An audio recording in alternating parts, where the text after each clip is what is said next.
I just want you guys to assume that any new Jason Statham movie where he's doing some sort of profession, be it manual labor, be it upper scale, just know that underneath that veil, he's going to be kicking some major ass, okay? So let's review The Beekeeper.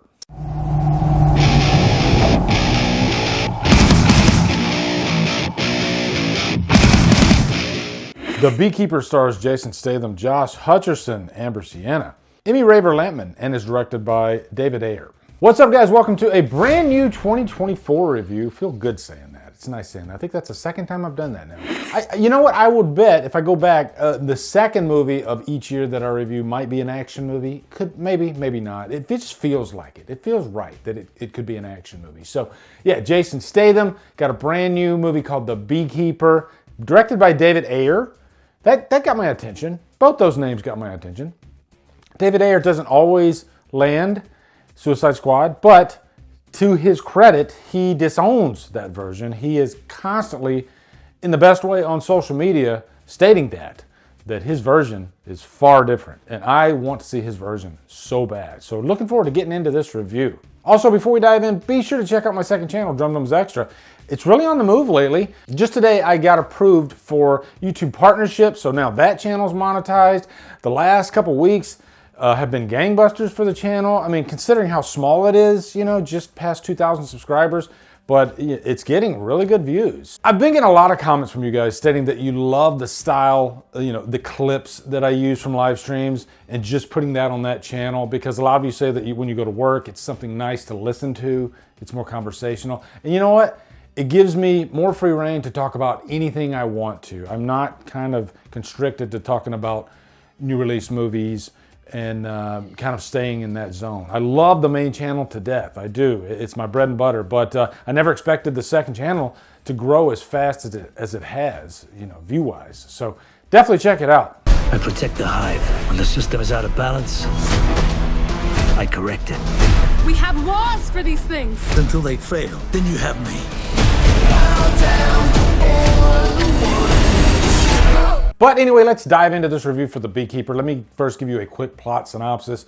It's a Jason Statham action movie. Really, that's all you need to know. In this particular movie, he happens to be a beekeeper. But there's more to it than that. We will get into that. But let's just say he's in retirement mode. He has this woman played by Felicia Rashad, and she is taking care of him. She lets him use this building on her property, and he's very thankful for that. So in a way, this is sort of a revenge movie because this woman is taken advantage of. I'm not going to go too deep into spoilers and what happens to her, but let's just say Jason Statham is on a warpath. I mean, do I have to really give him a character name? It's Mr. Clay, but in any movie, it doesn't matter what his name is, all right? But for the sake of the review, his name is Mr. Clay, and he's on a warpath. Now, what I will tell you is, like I said, she's taken advantage of. It's by this Gen Z financial corporation, and you know, we've seen this so many times, especially with the elderly, which I like that about this movie. It focuses on how people take advantage of the elderly, and that's what this, you know, snot-nosed Gen Z cocky corporation do. They take advantage of this woman, and it just so happens that Mr. Clay loves her very much, and they go so far that he has to take matters into his own hands. Now let's just jump right into, you know, I'm gonna just do straight up pros and cons for this review. The pros, as you can imagine, it's a good action movie. But one thing I really do like about this movie is it takes the profession that he's in, beekeeping, and you can compare this to John Wick and how there was this organization behind the scenes that was kind of hidden that the general population didn't know about.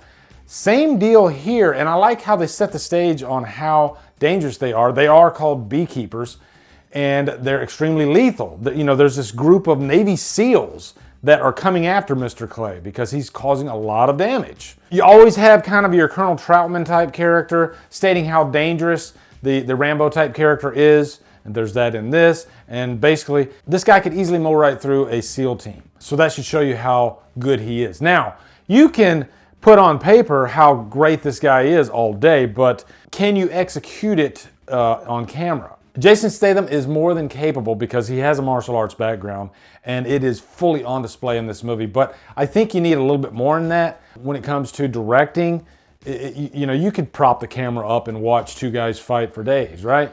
But that can only be so interesting. I think you still have to move the camera around. You have to edit in a certain way. And it's done so well here in this movie.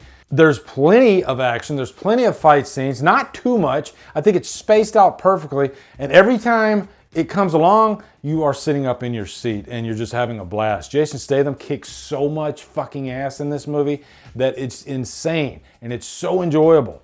And you're fist pumping and you're just having a blast. Jason Statham pretty much plays Jason Statham in this movie. You know, he's not the most charismatic. Although I like Jason Statham. He's done a lot of indie type movies and whatnot, stepping outside of his action comfort zone.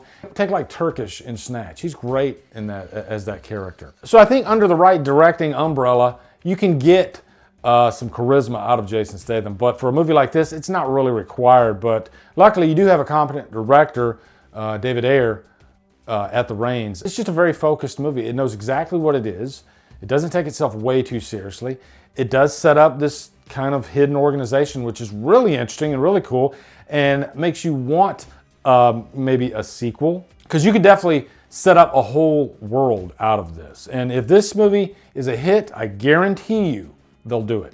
You know what? I don't want to say it's cons, it's more mid, but Josh Hutcherson plays just a snot-nosed asshole, and you just can't wait for him to get his comeuppance. So I guess in that regard, he does a great job with that. And Jeremy Irons is a really interesting character as well. He's sort of a caretaker of the company, kind of like an Alfred type character, but I think there's a lot that's not known about his background as well. But Josh Hutcherson's character knows that this guy can get some shit done. There's also some nice surprises character-wise along the way in this movie, like how high this goes in terms of, I guess, the bad guys and who the final boss might be. Not gonna spoil that, but it was pretty interesting. Kind of silly and stupid, but still interesting. One thing I do love how they set up this character of the Beekeeper, and pretty much anybody that's in that organization, they compare it in a big way to actual bees and the different levels in that hierarchy.